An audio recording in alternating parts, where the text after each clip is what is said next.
Bonjour, dans cette capsule, on va aborder le fonctionnement du cœur. À titre de rappel, je tiens à préciser que notre cœur présente une symétrie et on va parler plus de cœur droit et de cœur gauche. Le cœur droit, généralement, il va être renfermé le sang qui va être riche en CO2 et il va connecter à plusieurs artères et veines. Je tiens à préciser, artère, c'est une veine ou on va dire c'est un conduit sanguin qui part du cœur. Et veines, ce sont des conduits qui vont ramener le sang vers le cœur. Pour le côté droit, on va retrouver veine cave supérieure et veine cave inférieure. Donc, supérieure parce qu'elle se trouve en haut, inférieure, c'est tout simplement en bas. On va retrouver aussi les artères pulmonaires qui vont être reliées au début à un tronc pulmonaire. Quant au cœur gauche, ça va être plus le côté dans lequel le sang va être riche en oxygène et on va retrouver l'aorte. Donc, c'est l'artère qui va permettre la sortie du sang pour rejoindre les organes. Et on va retrouver aussi les veines pulmonaires gauche et droite. Voyons maintenant le fonctionnement du cœur. Donc, le sang arrive par les organes, des organes, et il va arriver riche en dioxyde de carbone. Il va arriver par la veine cave inférieure et la veine cave supérieure. Et les deux vont arriver au niveau de l'oreillette droite.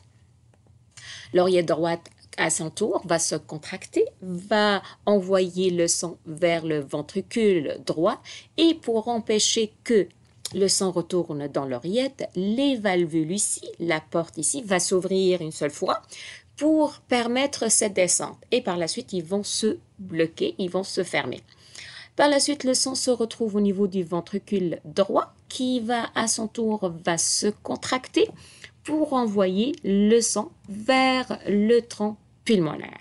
Et je tiens à préciser encore là, pour empêcher que le sang retourne vers le ventricule droit, les valvules ici, sigmoïdes pulmonaires, vont s'ouvrir pour laisser le sang monter et ils vont se fermer pour empêcher qu'il retourne vers le ventricule. Par la suite, le sang va sortir par le tronc, les artères pulmonaires pour se diriger vers les poumons. Arrivé au niveau des poumons, qu'est-ce qui arrive? Les artères ou les capillaires vont changer, faire un échange avec l'air, ils vont donner le dioxyde de carbone et ils vont prendre de l'oxygène. Donc, à ce moment, le sang riche en oxygène, il va retourner vers le cœur à travers ce qu'on appelle les veines pulmonaires droite et gauche. Ils vont se retrouver au niveau de l'oreillette gauche. L'oreillette gauche, à son tour, elle va se contracter et elle va envoyer le sang vers le ventricule gauche. Et pour empêcher que ce dernier retourne vers l'oreillette, les valvules auriculo-ventriculaires vont s'ouvrir une seule fois et ils vont permettre la descente et après ça, elles vont se fermer. Le ventricule gauche, par la suite, il va se contracter pour envoyer le sang vers l'aorte qui va se diviser en plusieurs artères pour amener le sang vers les cellules de tout l'organisme pour ramener l'oxygène et les nutriments. Donc, rajoutons quelques vocabulaires. Lorsque le cœur va se contracter, qu'est-ce qui arrive?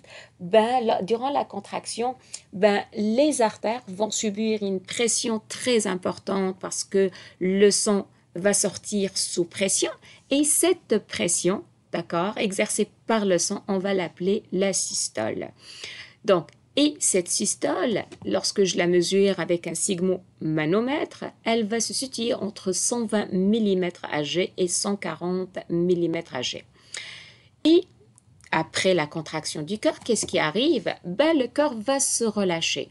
Lorsque le cœur se relâche, ça veut dire quoi? Ça veut dire que le sang va rentrer dans le cœur. Et durant ce relâchement, on va l'appeler le diastole.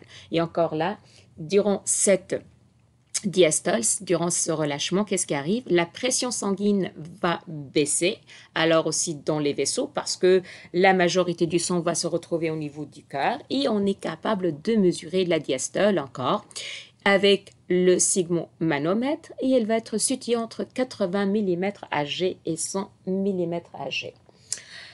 Parlons de maladies qui peuvent toucher le sang. On parle de l'hypertension. L'hypertension ou la pression sanguine, tout simplement, ça veut dire quoi? Ça veut dire c'est lorsque la pression exercée par le sang sur nos artères, elle va être très très élevée. Et c'est un problème très très commun. Parmi les causes reliées à ce problème, on va parler de nourriture. Lorsque la nourriture est très très salée, ça peut entraîner ça. On peut aussi parler de présence de petits cailloux, on va dire lipidiques, qui vont empêcher la circulation du sang correctement. Tout ça, ça va créer un volume sanguin très très important au niveau des vaisseaux sanguins. Et les conséquences peuvent être très graves. On peut perdre la vue, on peut avoir des accidents cérébraux, on peut avoir des crises cardiaques et ça peut aussi affecter le fonctionnement des reins. Lorsque le cœur va battre chez une personne, elle va avoir une contraction entre 50 à 80 fois par minute. Et ces contractions, on appelle ça le rythme cardiaque. Et le rythme cardiaque, il va augmenter lorsqu'on va faire un effort physique. Pourquoi cette augmentation? Parce que durant un effort physique, nos cellules vont chercher deux choses principalement. Ils vont chercher l'oxygène et le glucose et pour répondre à ce besoin, et c'est notre pompe, le cœur, qui va assurer que le sang arrive au niveau des organes. On peut aussi mesurer, d'accord, les contractions cardiaques. On peut mesurer avec une machine et on va déposer des électrodes au niveau du cœur. Et ces électrodes, ils vont mesurer les impulsions électriques, d'accord? Et cela, ça va nous donner ce qu'on appelle un électrocardiogramme. Cet électrocardiogramme va nous permettre d'observer si notre cœur fonctionne correctement ou on a des problèmes qui vont commencer à apparaître. On parle d'arythmie. Lorsque le cœur fonctionne, il va soit arrêter de fonctionner, soit il va se ralentir et pas mal d'autres problèmes.